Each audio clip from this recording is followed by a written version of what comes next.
No role plays, just real.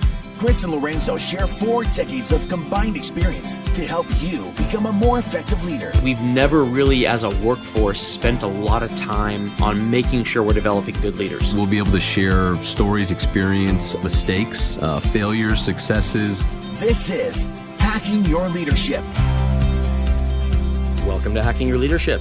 I'm Chris. And I'm Lorenzo. And happy Labor Day, Lorenzo. Oh, thank you. Happy Labor Day to you as well. Thank you very much. So we are talking about the 5 Ps of leadership. If you are just joining us and didn't hear last week's episode, we're talking about 5 elements of leadership that kind of boil down things you have to have if you want to be a good leader. And there's more than just these 5, but we get a lot of questions from our audience asking about boiling things down and making these kind of easy to digest when it comes to things they should be focusing on. On last Monday's episode, we talked about personal policies, our own value system and our own ethics, and the things that kind of we're unwilling to compromise on, and how those things can change over time, but that you know when you're being asked to violate them because they don't feel very good. On this week's episode, we're going to be talking about platform. This is your philosophy. This is the way you get things done, the way you lead in the actual tools you have. And so, Lorenzo, are there tools that you have in your leadership toolbox that are kind of go-to tools for you, or things that you know that if things are tough or if you're having a hard time getting through the day, that you know you can focus on making sure that these things are in line? Well, it feels like a little bit of a setup and self-promotion, because I was going to say, I actually wrote a book on that. Yeah, it is a little bit, yeah. But it's funny, we were talking about this, and it wasn't until you introed this episode where I was like, oh yeah, that's totally my vision, clarity, and support. That's my platform. So yes, absolutely. If you haven't yet, please purchase Vision, Clarity, Support on Amazon, anywhere else you want to go. But I completely believe in the value of having a true platform, one that you not only know, but one that you can share, and one that is very easy for you to explain why. So I think when you're a leader of leaders specifically, and you're looking to help leaders grow and develop and self-reflect, and then understand, we talk a lot about things like strengths and opportunities and stuff like that. Well, you really not only have to understand your strengths and what got you those strengths, but you also have to understand, how do you see leadership? How do you see, your role? How do you see the theories in which you apply to help people become better? So for me, it really is always those 3 things. It's, it's vision. Do people understand why we do what we do? And is it really clear to them what we're trying to achieve from the micro to the macro? It's clarity. Do they understand what's expected of them? And do they understand, as their leader, what should be expected of you? And then support, my belief of support is that it's not defined by the person giving it, it's defined by the person who needs it. So, it's more than just saying, hey, is there anything you need from me today? Because a lot of times people will say, nope, keep doing the same thing. It's being attentive enough to see where people are struggling, see where they're having success, and then being able to provide them with either perspective or experiences that allow them to sharpen their strengths, and then also help them connect the dots of the opportunities that they need to work on to find the success they want to have. So that's kind of my elevator pitch on my own personal platform. Yeah, I love that, and I agree with almost all of that. I will say that one of the things that I've always thought about in terms of myself as a non-negotiable, as part of my leadership platform, is on the idea that you don't lead a team, you lead a person. And there might be 3 people or 10 people or 300 people on your team, though hopefully there's not 300 people. Otherwise, there's no way to individually lead 300 people. Hopefully you have people helping you do that. But you don't lead a team, you lead a person. And sometimes I think leaders can have this problem of not seeing the forest through the trees. And so when I feel like things aren't going right, or when I feel like I'm struggling to win people over, or when I feel like I want to make sure that I'm doing my best as a leader and leading people, I focus on the individual, on that one person. And I make sure that the relationship, not just as a whole, but the individual interaction that might last 10 seconds or might last 2 hours, but whatever that interaction is, has to go well. Because how well you lead a whole team of people is made up by how well you lead each individual on the team, and how well you lead each individual on the team is made up of all of the individual interactions you have with that person, and whether or not you have a trusting relationship and buy-in from that person. And that all starts with how you say hi to them in the morning. It all starts with how you interact with them passing in the hallway or stopping by their cubicle. It starts with that, because all of those little interactions, we have a tendency of aggregating in our own head, and we might have 30 of them in a day with individual people. And in our head, we think, okay, 28 out of those 30 interactions were fantastic. I'm on a roll. Well, yeah, but what if the two that weren't great were with two different people who the last interaction they had with you was 3 weeks ago, and the next interaction they have with you is 3 weeks away, and now that is their impression of you for that entire 6-week period of time, is that one little interaction that didn't go right. And when I start to forget that, when I start to aggregate, because I think, well, I'm winning as a whole, that's when you can start to lose individual people. And so my leadership platform has always been about never losing focus on the fact that the whole is a sum of hundreds and hundreds and hundreds of individual parts. And I need to start focusing on those little individual parts to make sure that I can trust that the whole is there. Absolutely. No, and I think it's important that, as I did and you just did, that it's really clear on what that is that you believe, and what are those things that you hold true as a leader.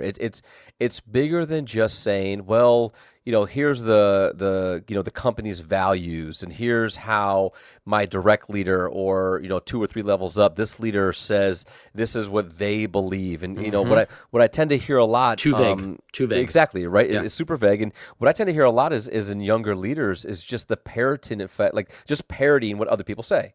Yeah. So like, oh, well, like this is this person's platform that they talk about. So like, that's also my platform. Well, okay, like maybe there's some overlap there. Maybe there's some things there that they believe that you also believe, but your journey was different from their journey, and how you got here is different than how they got there. And so to understand your own personal platform is going to require you to spend time considering, what are those things that you absolutely will stand up for, and what are those things that regardless of where you are, or the team that you lead, or the individual that you're talking to, that you will always look through this lens in regards to providing leadership to the people that need it. So I think, like, if you look at the first episode of this series, and we talked about personal policies, like that makes sense to start with personal policies and begin there. And then the second thing is those build into some elements of your platform, because you have to hold true to those policies and then expand on them to say, how do these policies now grow into a place where I'm leveraging how strongly I believe about some of these things to then how I treat my people and how I bring them along in my responsibility in leading them. Yeah, I agree with that. And then next week, when we talk about our third one, which is perseverance, that will be so if you think about personal policies, those are the bumpers. Think of like a bowling alley. You put the bumpers up to make sure you don't go into the gutter. Those are your personal policies. All right. And then you got the lane in front of you. Okay, there's my platform. That's how I'm going to get the job done. And there's going to be roadblocks along the way. If those roadblocks cause you to want to change those first two things, then they were the wrong things to begin with. And that's fine. And you can go back and reevaluate and change things. But it's a constant struggle. And I'll tell you, when I just said what one of my platform, part of my platform is those individual interactions, sometimes it's hard. Sometimes I don't want to have them. Sometimes I'm exhausted and I want to be done for the day, and I don't have it in me to have another conversation with a person that where I need to act like it's the beginning of my day and I'm energized and everything is great. But maybe it's the beginning of their day. Maybe they need some extra support from me at the moment. And if I treat that conversation like I'm exhausted and I'm ready to go home and I don't want to have that person doesn't have the context of what I dealt with for the previous 10 hours to where they can go, I understand why Chris acted this way. Look what he dealt with for the last 10 hours. They weren't even in the room. They don't know what I dealt with for the last 10 hours. All they think is, well, he's a jerk, and so that's why it's important to know that at some point, what became part of my personal platform is, if I can't fake it, I need to leave. And I've done that. I've done that where I can't do it anymore for that day, and I have to go. I just have to go, because the damage I could cause by being there is more than the damage I would cause by not being there for the moment and starting over the next day. And I think a lot of leaders are really, everybody has to put on a face. You have to be able to be a different leader for the different people you lead based on what you said, meeting people where they are. And I totally agree with that. At some point, there will come a time where you can't be that. And instead of not being that, You need to remove yourself from the situation temporarily. And I like it when organizations have that kind of that supportive culture that says, you know what, the relationships here are so important that it's also important to make sure that you're not doing damage to them. And I've utilized that in my own self. Yeah, I think it's a great call out to talk about how difficult it can be, even if it's your own platform. So like, as you were talking about your struggle, I was thinking about mine, like within the vision clarity support, flow, where do I have the hardest time sometimes? And it's actually in the clarity piece, because the vision piece and helping people, like I enjoy telling stories. I enjoy connecting with people. I enjoy looking for ways to provide them with guidance or perspective that's relevant to them and that type of deal. And then when we get to the clarity piece, I'm like, cool, so we're here now, and this is what I need from you, right? And this is the expectation, and this is how you need to show up every day. And then here's what you can expect from me, and I think we're good. And then they go, and then it's not necessarily great, and then they come back, right? And I'm just like, how could I be more clear? Like, I literally told you this is exactly what you're supposed to go do, right? And then what I have to realize is like, okay, well, maybe the way in which I explained it or got them there wasn't the way that they needed it, right? And again, like, that's kind of where I get slapped in the face with the support thing, which is like remembering that just because it was clear to me doesn't mean that it was clear to them, right? And just because people can repeat what I said doesn't mean that it's stuck. So like, I have to really go into the clarity piece to make sure that not only do you understand what I'm saying or hear what I'm saying, but that you do understand it and that you can repeat it, and then you can actually provide me with examples of how you will get this work done. So that I think it's a great point to call out, that just having a platform is not enough, and continually thinking about refining it and challenging yourself to make sure that you don't just feel like you check the box and it's good now, but really investing in making sure that your platform is alive and well within your people. Right. If it was just you don't even need clarity. The vision is all the clarity you need. The clarity piece becomes needed because you're not leading a team of clones of you. If you were, you don't need any clarity. You give the vision and they know what to do.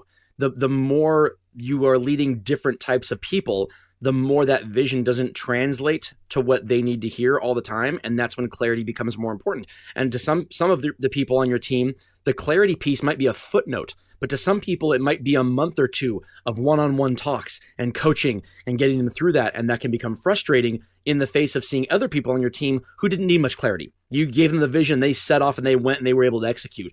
But every person's different. And if you're a leader of all those different types of people, the criteria isn't, did I make this clear to me? The criteria is, did I make this clear to them? And I think too, like I was having a conversation with a leader from another organization last week, and we were having dialogue about leadership, and I said, so if you could, share with me, like what is the theory of leadership that you kind of subscribe to, or kind of like how do you see your role in leading your people? And they really struggled with the answer to that question, like, because I think to begin with they thought that like there was a specific answer that I was looking for. And when I said no, I said this isn't a question of right or wrong. This is like how do you like what theory do you believe in when you think about leading your people? And it was a little messy at first, and then they said, well, like actually it's like servant leadership.